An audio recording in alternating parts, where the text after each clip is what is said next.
you know the African brother syndrome? It often happens when an African person in a minority context meets another African. In reality, any black-skinned person is enough. Very often, these two people at least look at each other a little longer. Sometimes they make a discreet sign of recognition or even outright begin to call each other my brother or my sister just before asking the fateful question, so where are you from? How would you respond to that question? Would you say that you are a Berber, an Amara, Kisi, Yoruba or Zulu? Or would you say that you are a Nigerian or Kenyan or Togolese? Or are you just an African? Where does this continental consciousness come from? This feeling of an African identity summoned by the Egyptian Nasser or the Tanzanian Nyerere. Hello dear friends, and welcome to this short journey to the heart of the provocative question. Who are the Africans? African History Daily by my daddy.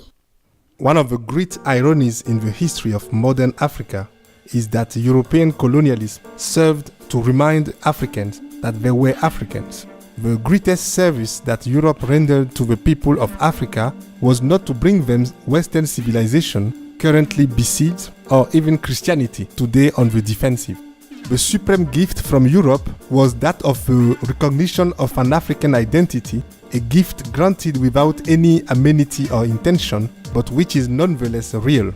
European colonialism has fragmented Africa into a myriad of small territories, making Europe the illegitimate parent of the national consciousness of Africans.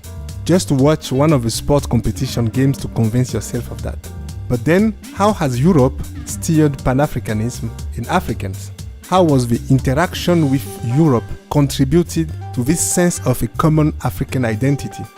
First and foremost, there is the triumph of European cartography in the world's scientific and intellectual history. It was the European who gave a name to most continents, the oceans, many of the great rivers and lakes, and most countries. Europe fixed the position of the world in such a way that the European continent is as situated above Africa and not below her in the cosmos. Europe set the time of the world in such a way that universal time was fixed on the meridian of Greenwich, and Europe named the tropics of Cancer and Capricorn. Moreover, it was usually the European who decided where one continent on planet Earth ended and where another one began. As for Africa, they decided that the African continent would end at the Red Sea and not the Persian Gulf. Europeans may not have invented the word Africa, but they have played a decisive role in applying this term to the continental landmass that we recognize today under this name.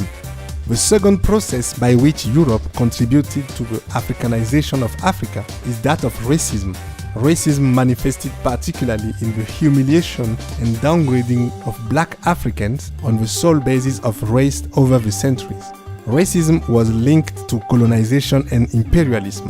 One of the culminating points of imperialism was Italy's invasion of Ethiopia in 1935, manifesting an obvious racial arrogance of Europeans. This history of Africa has created a sense of African identity that is strong enough for the Pan-African movement to take shape. But the history of Africa since independence has also shown us, unfortunately, that solidarity and African identity born on racial humiliation and foreign domination can only be fragile and uncertain. History has proven the effectiveness of Africans in uniting for their release, but experience has shown that we have great difficulty in uniting ourselves for political and economic development. In short, to unite against the foreign oppressor is one thing, but to unite to work for internal development was another thing.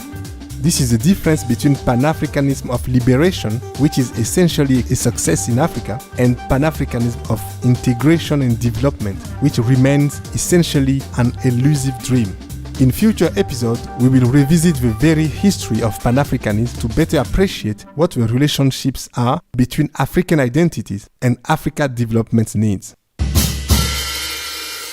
My African cliché of the day is a short excerpt from a poem by Davidson Abiose Nicol, a poet and diplomat from Sierra Leone in West Africa, which I highly recommend reading.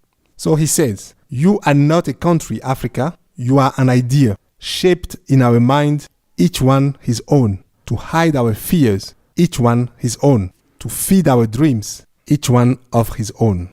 Yes, Africa is an idea fertilized by the dreams of millions of human beings. But in the end, back to the question, who are the Africans? It's up to you to tell me your experiences of this syndrome of African brother, this African identity, and I hope to see you soon on the Sankofa again for new African introspective questions. Thank you and goodbye. If you like this podcast, don't forget to subscribe and post a comment on Apple Store or your usual podcast platform.